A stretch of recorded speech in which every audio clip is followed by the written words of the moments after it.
Introducción. El título del libro, El fin de los tiempos en las revelaciones privadas católicas, muestra una síntesis de las revelaciones que han tenido una serie de autores, y que desde la oración profunda han comunicado la voz de un Dios Padre que cuida de sus hijos a través de la Madre, la Virgen María.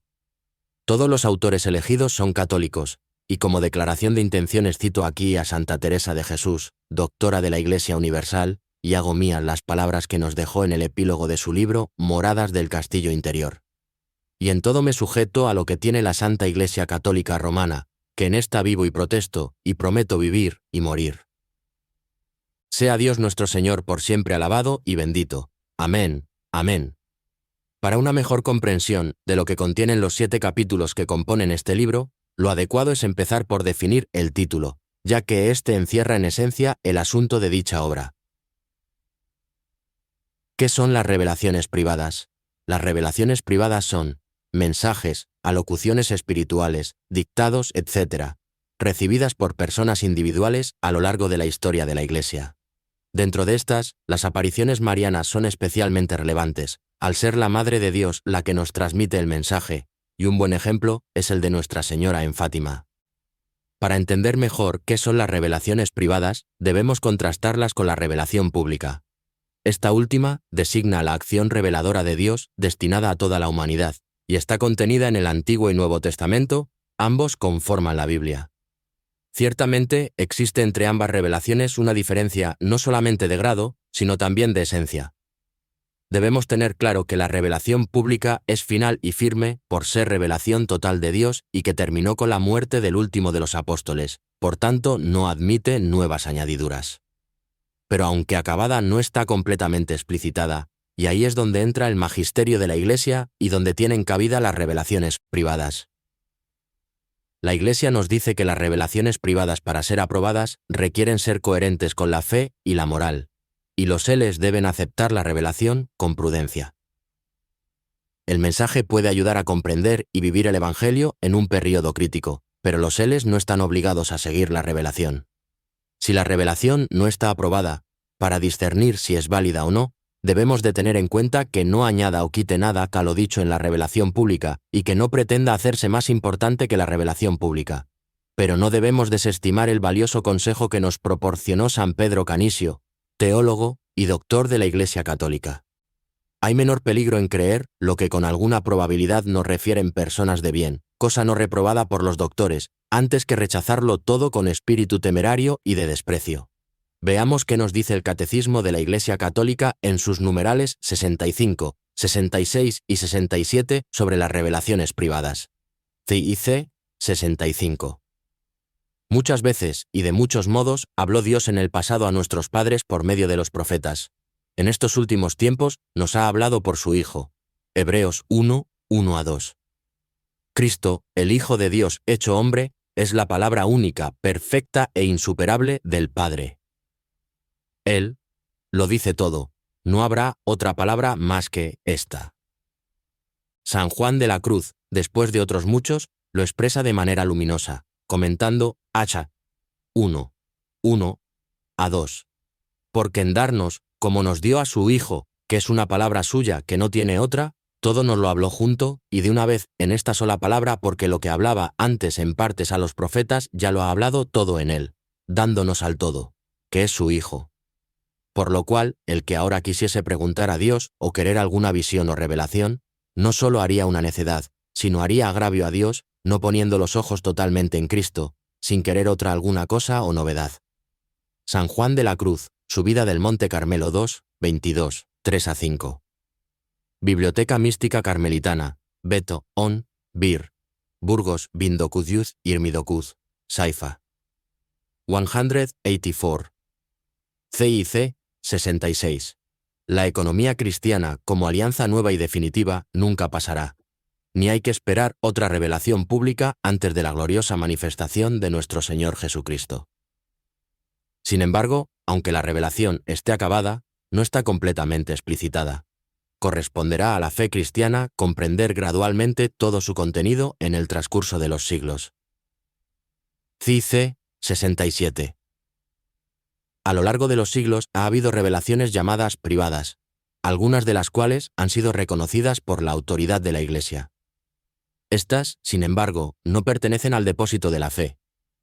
Su función no es la de mejorar o completar la revelación definitiva de Cristo, sino la de ayudar a vivirla más plenamente en una cierta época de la historia. Guiado por el magisterio de la Iglesia, el sentir de los fieles, sensus fidelium, sabe discernir y acoger lo que en estas revelaciones constituye una llamada auténtica de Cristo o de sus santos a la Iglesia. La fe cristiana no puede aceptar revelaciones que pretenden superar o corregir la revelación de la que Cristo es la plenitud. Es el caso de ciertas religiones no cristianas y también de ciertas sectas recientes que se fundan en semejantes revelaciones. ¿Qué entendemos por revelaciones sobre el fin de los tiempos? Las revelaciones sobre el fin de los tiempos incumben a sucesos futuros, los cuales nos conducen directamente al significado en sentido propio y estricto de profecía, entendiendo por profecía un mensaje inspirado por Dios para darnos a conocer su voluntad, en la que nos advierte de los acontecimientos que nos acaecerán de forma inevitable o de manera condicional si no atendemos a su aviso. La Biblia nos dice en 2 Pedro 1, 19 a 21. Así tenemos más confirmada la palabra profética, y hacéis muy bien en prestarle atención, como a una lámpara que brilla en un lugar oscuro hasta que despunte el día, y el lucero amanezca en vuestros corazones, pero sabiendo, sobre todo, lo siguiente, que ninguna profecía de la Escritura puede interpretarse por cuenta propia, pues nunca fue proferida profecía alguna por voluntad humana, sino que, movidos por el Espíritu Santo, hablaron los hombres de parte de Dios. San Pablo nos enseña el modo en que conocemos las profecías en 1 Corintios 13, 9 a 10. Porque conocemos imperfectamente e imperfectamente profetizamos. Mas cuando venga lo perfecto, lo imperfecto se acabará. Dicho esto, debemos distinguir entre profecía y adivinación para no caer en confusión. En la Biblia, esta última es condenada en numerosas ocasiones. Por ejemplo, en Levítico 19, 31. No acudáis a nigromantes ni consultéis a adivinos. Y en Levítico 20, 6. Si alguien consulta a los nigromantes o a los adivinos, prostituyéndose con ellos, yo me volveré contra él y lo extirparé de su pueblo. También tenemos esta cita en Deuteronomio 18, 10 a 12. No haya entre los tuyos quien haga pasar a su hijo o su hija por el fuego.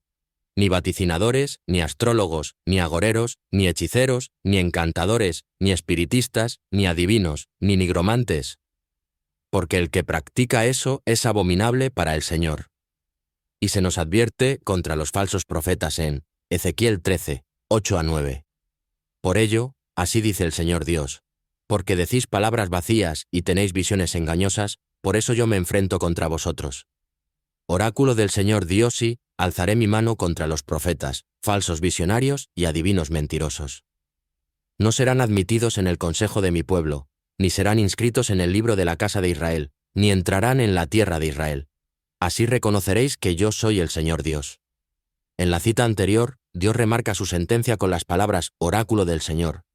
Debemos saber que esta expresión equivale a la de palabra de Dios y nos indica su cumplimiento inevitable. En las profecías no siempre es así, ya que muchas de ellas están condicionadas por la respuesta que dan los hombres al mensaje o advertencia del cielo. El ejemplo más claro es la profecía sobre la destrucción de Nínive, cuando Dios envía a Jonás para advertir a los ninivitas por sus crímenes. Jonás 3, 3 a 5. Jonás se puso en marcha hacia Nínive, siguiendo la orden del Señor. Nínive era una ciudad inmensa. Hacían falta 3 días para recorrerla. Jonás empezó a recorrer la ciudad el primer día, proclamando: «Dentro de 40 días, Nínive será arrasada». Los ninivitas creyeron en Dios, proclamaron un ayuno y se vistieron con rudo sayal, desde el más importante al menor. Los ninivitas hicieron penitencia, y Dios los perdonó. Jonás 3, 10. Vio Dios su comportamiento, cómo habían abandonado el mal camino, y se arrepintió de la desgracia que había determinado enviarles. Así que no la ejecutó. Diferencias entre fin de los tiempos o últimos tiempos y fin del mundo. La doctrina escatológica tradicional de la Iglesia no es clara en lo que se refiere a estos dos conceptos, y suelen mezclarse o confundirse, fin de los tiempos o últimos tiempos y fin del mundo. Da la sensación de que hablar sobre ellos incomoda, bien por pensar que nunca acaecerá, o que si sucede, no ocurrirá en nuestra generación. Para aproximarnos a lo que conocemos como fin de los tiempos o últimos tiempos, quizás el texto más importante y poco conocido en su contenido sea el Apocalipsis de San Juan. Escrito por el evangelista en Patmos, nos presenta como revelación lo que ha de acontecer al pueblo de Dios y es el último libro del Nuevo Testamento. Por lo tanto, el último libro de la Biblia. Controvertido y difícil, es un libro profético, que nos advierte sobre lo que sucederá antes de la segunda venida de Cristo, parusía, en majestad y gloria, para que estemos preparados. Una de las razones por la que he creído necesario dedicar el capítulo 7 de este libro al milenarismo es hacer patente las diferentes corrientes que a lo largo de la historia han conformado la posición de la Iglesia sobre el reino de los 1000 años. Para así tener un mejor entendimiento de la diferencia entre fin de los tiempos o últimos tiempos y fin del mundo, así como de las profecías y mensajes recogidos en este libro. En las revelaciones privadas se expone con mayor claridad la diferencia entre ambos conceptos. Por ejemplo, revelaciones dadas por la Virgen a María Julia Jahenny. Sí, hijos míos, en estos últimos tiempos, aunque todavía ellos están alejados del fin que se llama fin de los fines de la tierra, es decir, el fin de toda existencia mortal, comprendedme bien, en estos últimos tiempos la tierra será testigo de grandes y espectaculares prodigios, sobre todo en el cielo. Habrá manejos impíos, falsos cristos bajo capa de piedad se van introduciendo en la Iglesia. Sor María Natalia Magdolna.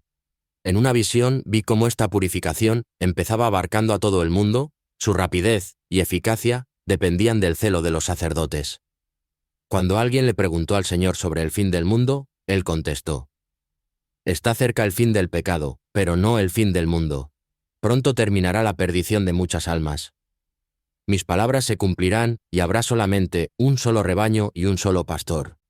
La diferencia entre estos conceptos, en las revelaciones privadas que se encuentran a lo largo del libro, están claramente expresadas por los autores de las mismas, pero también hallamos en la revelación pública algunas citas que nos llevan a ver esta interpretación. El fin de los tiempos o últimos tiempos puede vincularse con lo que nos dice Joel sobre el juicio de las naciones, el cual concluye con la parusía. Juicio de las naciones, Joel 4, 1-2.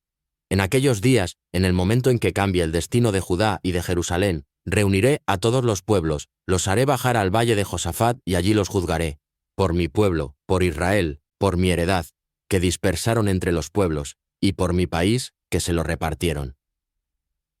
En cuanto al fin del mundo, probablemente esté ligado con lo que nos dice la Biblia sobre el juicio final acontecimiento que supondría el final del hombre en la tierra.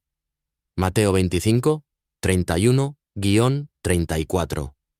Cuando venga en su gloria el Hijo del Hombre, y todos los ángeles con él, se sentará en el trono de su gloria y serán reunidas ante él todas las naciones. Él separará a unos de otros, como un pastor separa las ovejas de las cabras. Y pondrá las ovejas a su derecha y las cabras a su izquierda. Entonces dirá el rey a los de su derecha: venid vosotros, benditos de mi Padre, heredad del reino preparado para vosotros desde la creación del mundo. Sobre el juicio final y la derrota de los enemigos. Apocalipsis 20, 12-15. Vi a los muertos, pequeños y grandes, de pie ante el trono. Se abrieron los libros y se abrió otro libro, el de la vida. Los muertos fueron juzgados según sus obras, escritas en los libros. El mar devolvió a sus muertos, muerte y abismo devolvieron a sus muertos, y todos fueron juzgados según sus obras. Después, muerte y abismo fueron arrojados al lago de fuego. El lago de fuego es la muerte segunda. Y si alguien no estaba escrito en el libro de la vida, fue arrojado al lago de fuego. Escatología en el Nuevo Testamento. La Real Academia de la Lengua define la palabra escatología como conjunto de creencias y doctrinas referentes a la vida de ultratumba. Pero la acepción que le da la Iglesia Católica es la rama de la teología que trata sobre las doctrinas de las cosas finales, y por tanto, es con este último significado como debemos entender el uso que aquí se hace del término. La revelación pública tiene todo el peso e importancia para ser tenida como verdad, pero a veces es difícil interpretar o enmarcar estos acontecimientos. No pretendo hacer una exégesis de los textos escatológicos que se encuentran en las Escrituras, entre otras razones porque excede con mucho mis capacidades y el propósito de este libro. Pero sí quiero dar algunas pautas que nos hagan entender un poco mejor este periodo de la historia, conocido como fin de los tiempos o últimos tiempos, y la referencia que tenemos en los textos bíblicos y en el catecismo de la Iglesia. La primera pregunta que nos hacemos al respecto es: ¿cuándo sucederán estos acontecimientos? Las Escrituras dan respuesta a esta pregunta. Hechos de los Apóstoles 1:7. Les dijo: no os toca a vosotros conocer los tiempos o momentos que el Padre ha establecido con su propia autoridad. Marcos 13:32. En cuanto al día y la hora, nadie lo conoce, ni los ángeles del cielo ni el Hijo, solo el Padre. En las revelaciones privadas han sido muchos los que han dado fechas. Por ejemplo, en el libro escrito por el filósofo francés Jean Guitton Retrato de Martha Robin, nos dice que la percepción de los tiempos es subjetiva, y esa subjetividad puede jugar malas pasadas a los mismos místicos si no son prudentes. El padre Gobi bien puede ser un ejemplo de esto. Y muestra de esa prudencia la dio Martha Robin al académico francés, cuando, indignada por las preguntas que se le hacían sobre el futuro, le respondió airada: no pertenezco al sindicato de las echadoras de cartas. Y concluía Jean Guitton: dicho de otro modo, el tiempo visto por el profeta no tiene la tercera dimensión, la profundidad. El momento presente contiene el tiempo todo entero, del cual es una conclusión. Pero en ningún momento se nos dice que debamos despreocuparnos de los signos de los tiempos, muy al contrario, nos exhortan a escudriñar y estar vigilantes para reconocerlos. Mateo 16:2-4. Les contestó: al atardecer decís, va a hacer buen tiempo, porque el cielo está rojo. Y a la mañana, hoy lloverá porque el cielo está rojo oscuro. ¿Sabéis distinguir el aspecto del cielo y no sois capaces de distinguir los signos de los tiempos? Esta generación perversa y adúltera exige una señal, pues no se le dará más signo que el de Jonás. Y dejándolo se marchó. Los signos de los tiempos en Lucas 12:54-56.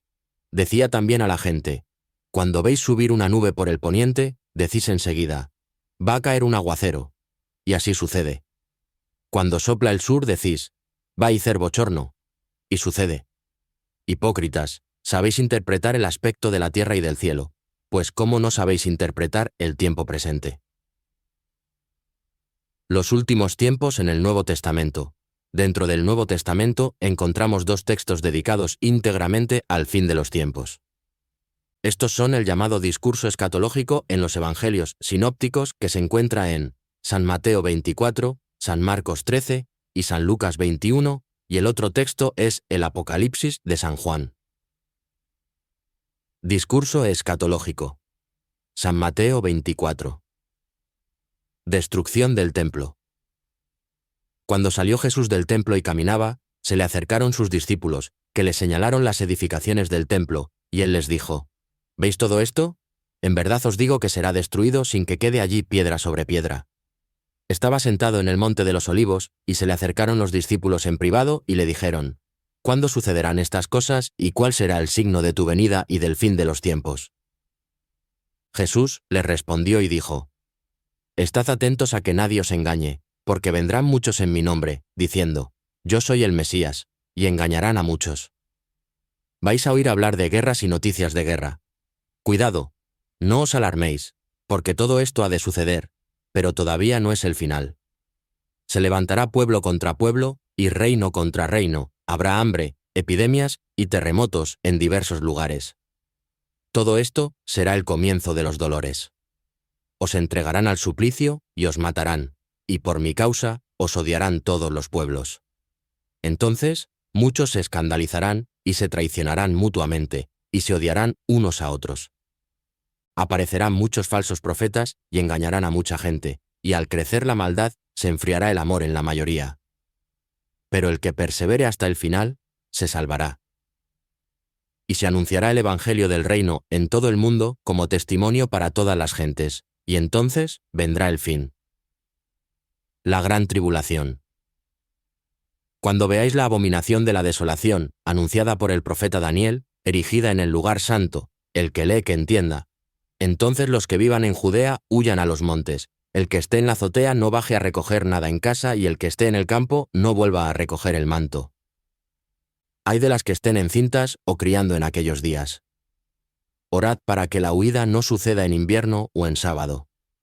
Porque habrá una gran tribulación como jamás ha sucedido desde el principio del mundo hasta hoy, ni la volveráis a ver. Y si no se acortan aquellos días, nadie podrá salvarse. Pero en atención a los elegidos se abreviarán aquellos días. Y si alguno entonces os dice, el Mesías está aquí o allí, no le creáis, porque surgirán falsos mesías y falsos profetas, y harán signos y portentos para engañar, si fuera posible, incluso a los elegidos. Os he prevenido. Si os dicen, está en el desierto, no salgáis. En los aposentos, no les creáis. Pues como el relámpago aparece en el oriente y brilla hasta el occidente, así será la venida del Hijo del Hombre. Donde está el cadáver, allí se reunirán los buitres. La venida del Hijo del Hombre. Inmediatamente después de la angustia de aquellos días, el sol se oscurecerá, la luna perderá su resplandor, las estrellas caerán del cielo y los astros se tambalearán. Entonces aparecerá en el cielo el signo del Hijo del Hombre. Todas las razas del mundo harán duelo, y verán venir al Hijo del Hombre sobre las nubes del cielo con gran poder y gloria. Enviará a sus ángeles con un gran toque de trompeta y reunirán a sus elegidos de los 4 vientos, de un extremo al otro del cielo. Aprended de esta parábola de la higuera. Cuando las ramas se ponen tiernas y brotan las yemas, deducís que el verano está cerca. Pues cuando veáis todas estas cosas, sabed que Él está cerca, a la puerta. En verdad, os digo que no pasará esta generación sin que todo suceda. El cielo y la tierra pasarán, pero mis palabras no pasarán. En cuanto al día y la hora, nadie lo conoce, ni los ángeles de los cielos, ni el Hijo, sino solo el Padre. Estar vigilantes. Cuando venga el Hijo del Hombre, pasará como en tiempo de Noé.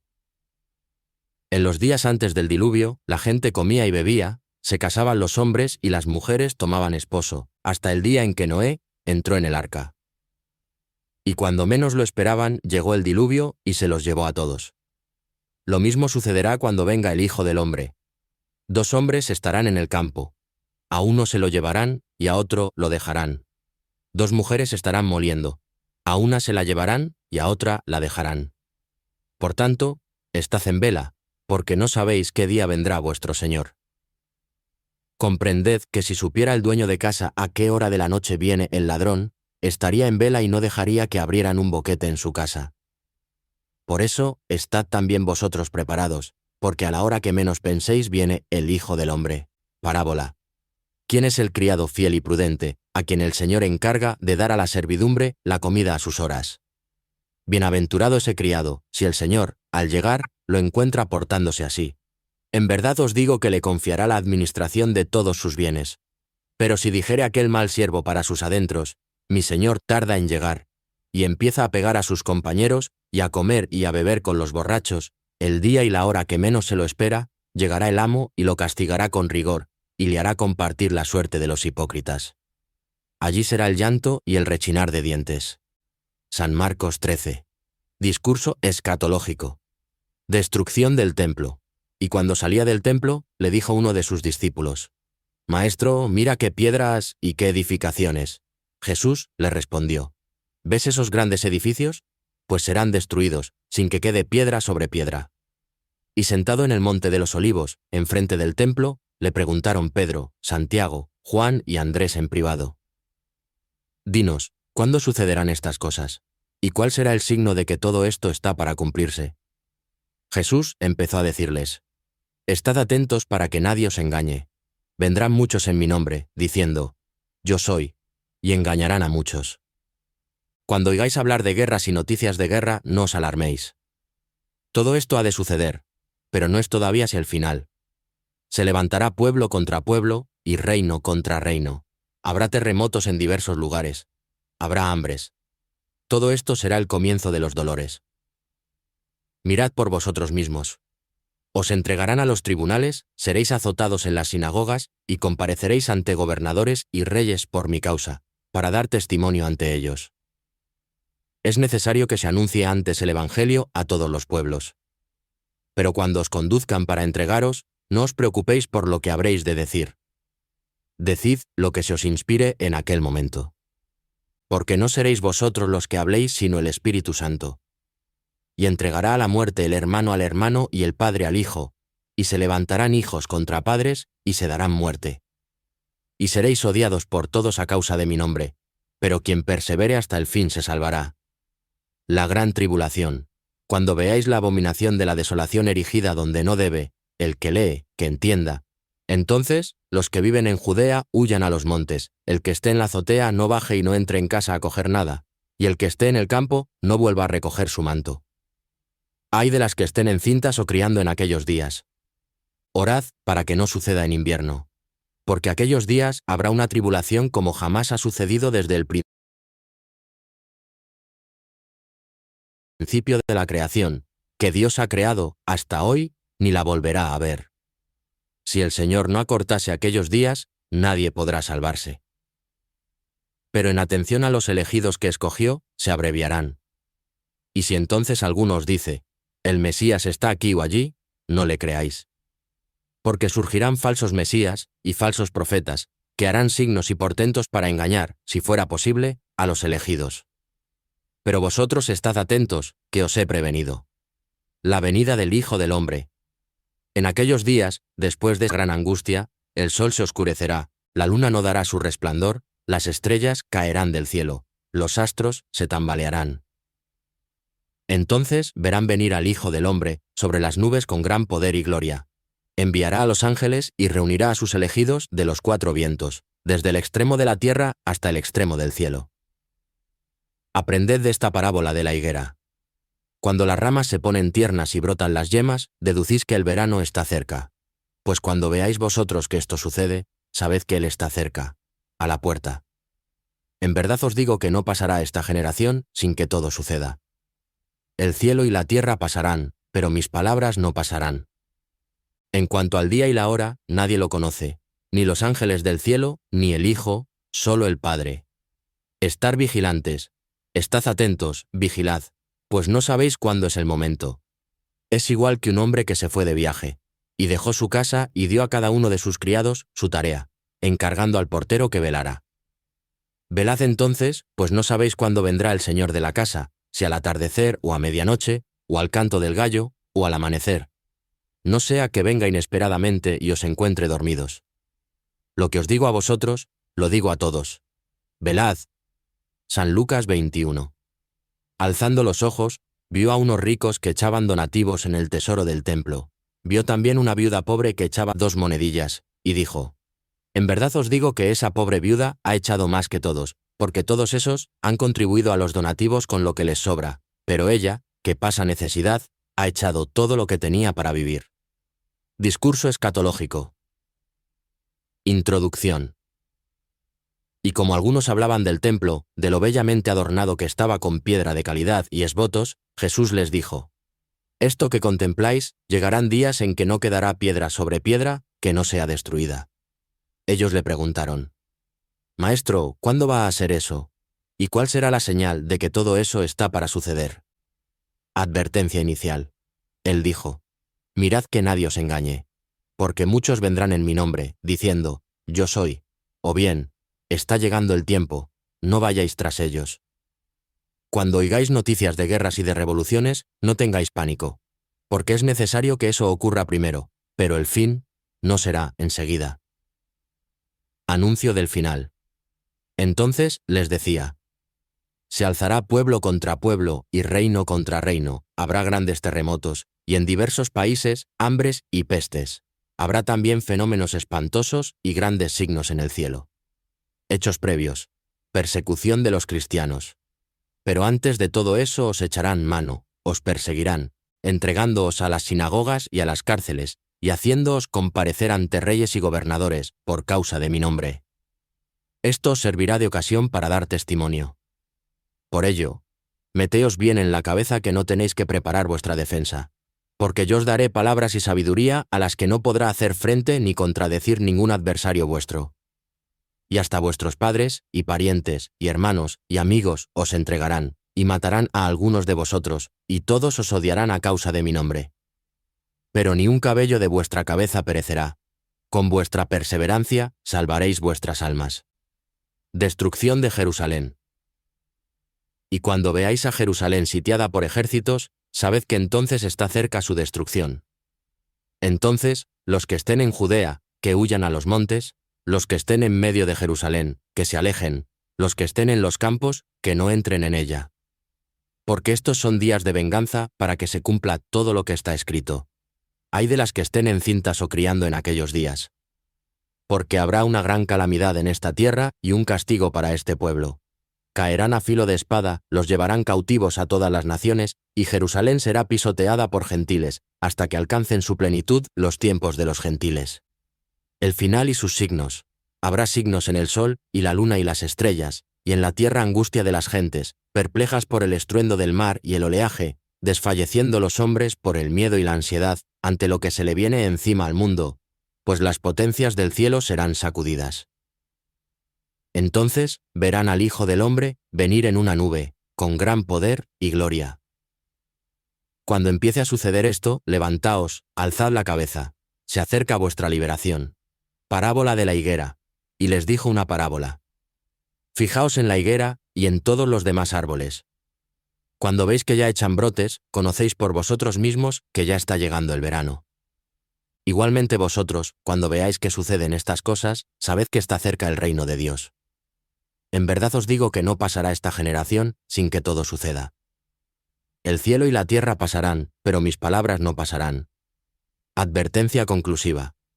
Tened cuidado de vosotros, no sea que se emboten vuestros corazones con juergas, borracheras y las inquietudes de la vida, y se os eche encima de repente aquel día, porque caerá como un lazo sobre todos los habitantes de la tierra. Estad, pues, despiertos en todo tiempo, pidiendo que podáis escapar de todo lo que está por suceder y manteneros en pie ante el Hijo del Hombre. Sumario final. Estaba durante el día enseñando en el templo, pero de noche se marchaba y pernoctaba en el monte llamado de los Olivos. Y todo el pueblo madrugaba para venir en su busca a escucharlo en el templo. El libro del Apocalipsis. Último libro del Nuevo Testamento, es también conocido como el libro de las revelaciones, o simplemente como revelaciones de Jesucristo. La palabra Apocalipsis proviene del latín apocalipsis, y esta a su vez del griego apocalipsis, cuyo significado es revelación. Es un libro de carácter profético, y en este sentido describe eventos y acontecimientos que vienen a desembocar en el final de los tiempos. Como tal, es un libro bíblico que ha sido sometido a gran cantidad de interpretaciones. Y desde el punto de vista historicista, método que considera toda la realidad como el producto del devenir histórico dentro de un proceso temporal, el cual no puede ser captado por la razón y solo Dios, que todo lo ha hecho, puede tener una comprensión total de todo, el Apocalipsis es la culminación del plan de Dios expuesto en la Biblia de principio a fin. Para una mejor interpretación y acercamiento, dada la complejidad del texto, es muy recomendable el libro El Apocalipsis de San Juan, escrito por el sacerdote argentino Leonardo Luis Castellani. La segunda venida del Señor o parusía. El desenlace de este periodo de la historia denominado fin de los tiempos o últimos tiempos tiene como colofón la segunda venida del Señor o parusía. La parusía es dogma de fe y nos confronta con los sucesos o signos de los tiempos a los que tenemos que prestar atención. Estos eventos no son contemplados con detalle en la doctrina escatológica tradicional católica, aunque sería conveniente conocer sobre ellos para tener una mejor comprensión de las revelaciones privadas que se exponen a lo largo de este libro. Las Sagradas Escrituras y el Catecismo de la Iglesia Católica acerca de la parusía. Sobre la segunda venida del Señor, las Sagradas Escrituras y el Catecismo de la Iglesia Católica nos dicen que será un acontecimiento rápido y repentino. CIC 673.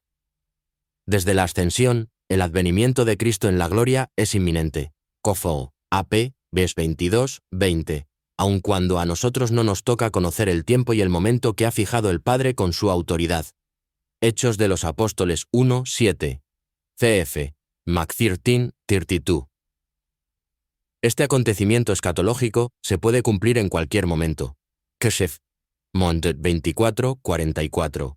1, Teses, 5, 2. aunque tal acontecimiento y la prueba final que le ha de preceder estén retenidos en las manos de Dios. Cofe, Touch 2, 3-12. La segunda venida se vincula al reconocimiento del Mesías por todo Israel, del cual una parte está endurecida e incrédula con respecto a Jesús. El Catecismo de la Iglesia nos dice, CIC 674. La venida del Mesías glorioso, en un momento determinado de la historia, Cofshe, Rimeto 11, 31, se vincula al reconocimiento del Mesías por todo Israel. Romeno 11, 26. Mete, 23, 39. Del que una parte está endurecida. Romanos 11, 25, en la incredulidad. Romanos 11, 20, respecto a Jesús. San Pedro dice a los judíos de Jerusalén, después de Pentecostés, «Arrepentíos, pues, y convertíos para que vuestros pecados sean borrados, a fin de que del Señor venga el tiempo de la consolación y envíe al Cristo que os había sido destinado, a Jesús, a quien debe retener el cielo hasta el tiempo de la restauración universal, de que Dios habló por boca de sus profetas». Hechos 3, 19-21. Y San Pablo le hace eco.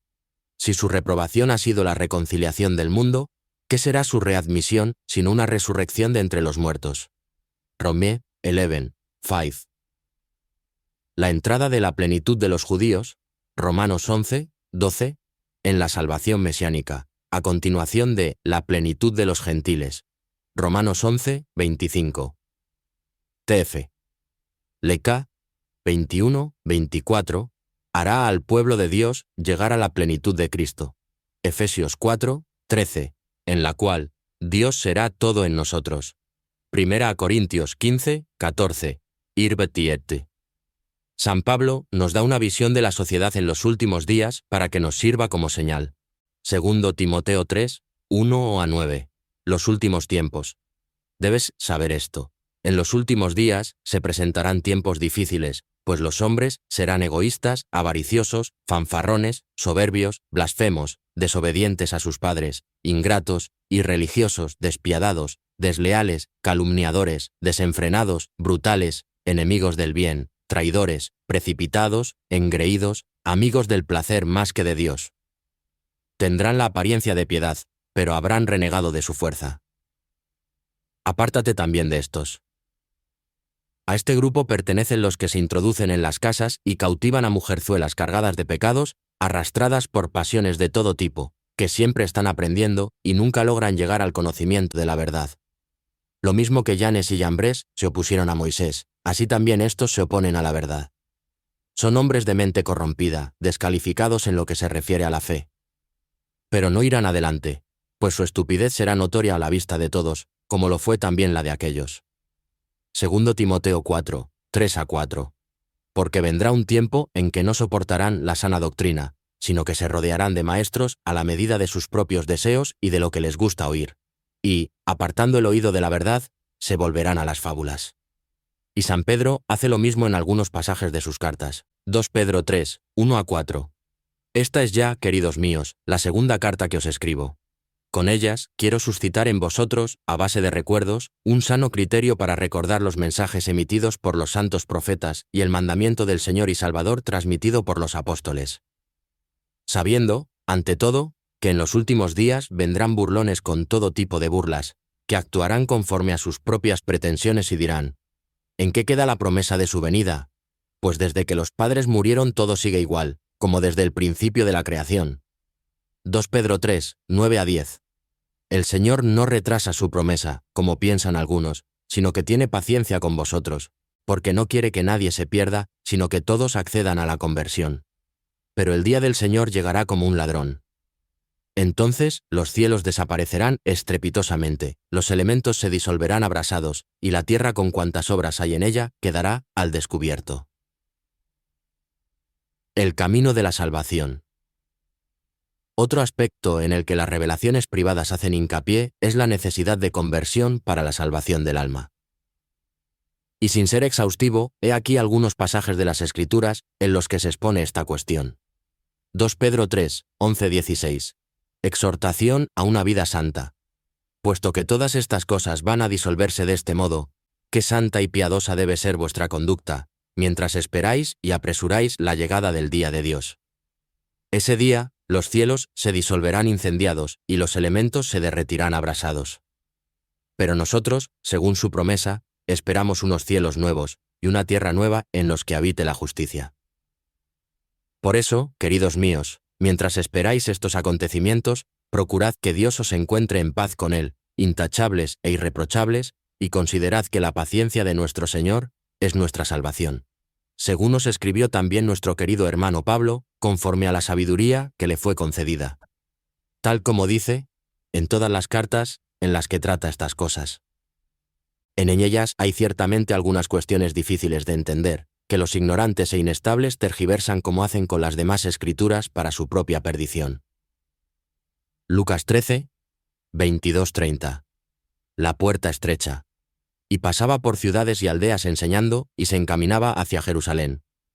Uno le preguntó: Señor, ¿son pocos los que se salvan? Él les dijo: Esforzaos en entrar por la puerta estrecha, pues os digo que muchos intentarán entrar y no podrán.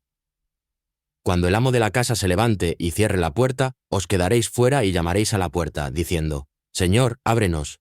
Pero él os dirá: No sé quiénes sois. Entonces comenzaréis a decir: Hemos comido y bebido contigo, y tú has enseñado en nuestras plazas. Pero él os dirá: No sé de dónde sois. Alejaos de mí, todos los que obráis la iniquidad. Allí será el llanto y el rechinar de dientes, cuando veáis a Abraham, a Isaac y a Jacob y a todos los profetas en el reino de Dios, pero vosotros os veáis arrojados fuera. Y vendrán de oriente y occidente, del norte y del sur, y se sentarán a la mesa en el reino de Dios. Mirad, hay últimos que serán primeros, y primeros que serán últimos. Hechos de los Apóstoles 3, 19-21.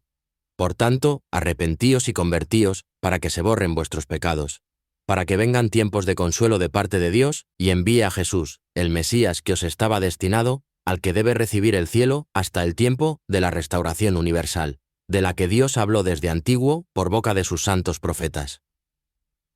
Primera carta a los Corintios 6, 9-10. ¿No sabéis que ningún malhechor heredará el reino de Dios? No os hagáis ilusiones. Los inmorales, idólatras, adúlteros, lujuriosos, invertidos, ladrones, codiciosos, borrachos, difamadores o estafadores no heredarán el reino de Dios. Así erais algunos antes.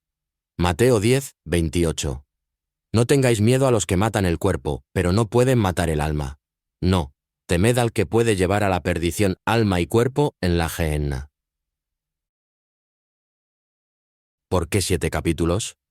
Para la división del libro en 7 capítulos, sigo el esquema que nos presenta Leonardo Catellani en su libro El Apocalipsis de San Juan, editado en España por Homo Legens. Castellani hace un paralelismo de las 7 cartas escritas a las iglesias por San Juan en los capítulos 1, 2 y 3 del Apocalipsis, y las hermana con 7 períodos de tiempo a los que denomina las 7 edades de la Iglesia. Los períodos históricos que asigna Leonardo Castellani a las 7 edades de la Iglesia son: Iglesia de Éfeso. Capítulo 1. De ella nos dice Castellani. Éfeso significa ímpetu, según Villot.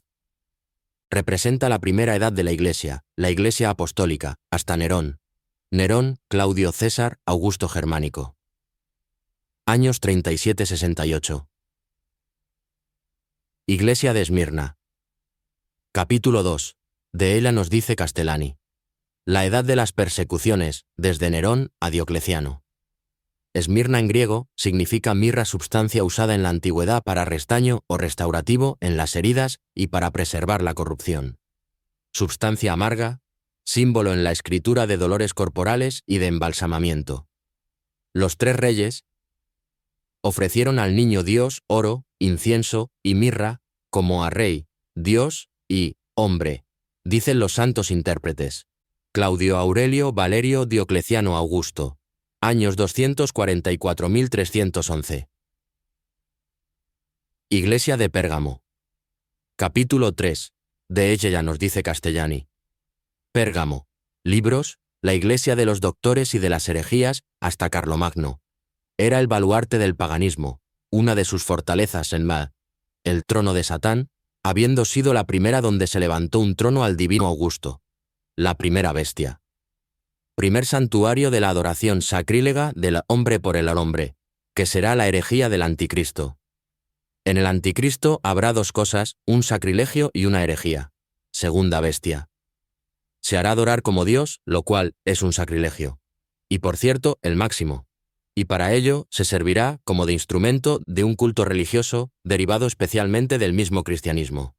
Y así, el poder político deificado y encarnado en un plebeyo genial y apoyado por un sacerdocio, será la abominación de la desolación y el reinado del anticristo. Carlomagno. Años 742.747 o 748. 814. Iglesia de Tiatira. Capítulo 4. De ella ya, nos dice Castellani. Tiatira es la iglesia del dominio, desde Carlomagno hasta Carlos V de Alemania y Pío de España, el emperador de la Contrarreforma. La iglesia católica sube a su apogeo entonces. Carlos I de España y V de Alemania. Años 1558. Iglesia de Sardes. Capítulo 5. De ella, nos dice Castellani. Sardes es la edad llamada el Renacimiento desde Carlos V hasta la Revolución Francesa, o bien hasta nuestros días. Elijan. Yo no lo sé simplemente, ¿para qué voy a mentir? Sardes, capital del reino de Lidia, era proverbial en la antigüedad por sus riquezas. Holthauser dice que Sardes significa estampa de hermosura. No sabemos de dónde saca ese etimón, pero ese mote también le cuadraría a la vistosa y en el fondo desastrosa edad que los historiógrafos han bautizado Renacimiento, Revolución Francesa. 1789, 1799. Iglesia de Filadelfia. Capítulo 6. De ella, nos dice Castellani. La iglesia de la parusía, quizás esta misma época de la era atómica. Lo que caracteriza a la epístola a Filadelfia, que significa amor de hermanos, son dos cosas bien gordas y claras: la conversión de los judíos y la inminencia de la tentación mundial. Y al final de ella se halla la frase típica, vengo pronto, y la mención de la Jerusalén nueva, que es el final del Apocalipsis. Época actual. Iglesia de la Odisea. Capítulo 7. De ella nos dice Castellani. En nuestra interpretación, la Odisea no puede ser sino la iglesia de los 1000 años, o sea, desde el retorno de Cristo hasta el juicio final. La Odisea significa juicios de los pueblos, la ondique, que puede referirse al juicio final. Pero también puede tener el sentido de el juicio dado a los pueblos, o sea, el gobierno democrático, que dicen ahora. Los que quieren ver en la Odisea la parusía, supuesto que admiten las 7 iglesias, ser las 7 edades de la iglesia pueden muy bien hacerlo, y encontrarán rasgos que les vendrán muy bien. Reino de los 1000 años. ¿Por qué este libro? En esta introducción he tratado de poner de manifiesto la importancia de las revelaciones privadas, destacando que la materia de las mismas no es ajena o contraria a la revelación pública. No obstante, el asunto de este libro no es otro que la recopilación de revelaciones privadas dejadas por destacados católicos o recogidas en apariciones marianas a través de la historia. Estas destacadas figuras o importantes apariciones son conocidas por muchos cristianos, aunque creo que el contenido de sus mensajes proféticos son menos conocidos. De la importancia de la profecía, quiero citar el texto de la primera carta de San Pablo a los tesalonicenses. Primera epístola a los tesalonicenses, capítulo 5, versículos 19 a 21. No apaguéis el espíritu, no despreciéis las profecías, examinadlo todo, quedaos con lo bueno. Por tanto, la intención de esta obra no es otra que la de contribuir a la difusión de estos mensajes en la medida de lo posible. Nota: las citas bíblicas incluidas en este libro están tomadas de la versión oficial de la Conferencia Episcopal Española, Sagrada Biblia, Biblioteca de Autores Cristianos. Madrid, 2011. El fin de los tiempos en las revelaciones privadas católicas. Agradecimientos: dar gracias a la Santísima Virgen, porque tengo la completa seguridad de que has estado detrás del libro desde el comienzo del mismo, e incluso antes de ni siquiera pensar en escribirlo. Doy gracias a mi familia y a mis amigos, por ser mi familia y mis amigos. y a alguno de ellos en particular por haber soportado con innata paciencia mis disquisiciones sobre el tema. Agradecer a cada uno de los autores que cito, tanto como a los que no cito, y que han sido parte esencial para completar este trabajo. Agradezco a aquellos autores que han escrito en las páginas de Internet, Apariciones de Jesús y María, y Foros de la Virgen María, que me han ayudado notablemente con la estructura y la información de muchos de los contenidos. Con Santa Margarita María de Alacoque digo: Señor, cuida tú de mí, que yo de ti cuidaré. Señor, cuida tú de mis cosas, que yo de las tuyas cuidaré. Concluí la escritura de este libro el 8 de septiembre de 2019. Celebración de la Natividad de la Santísima Virgen María. El fin de los tiempos en las revelaciones privadas católicas.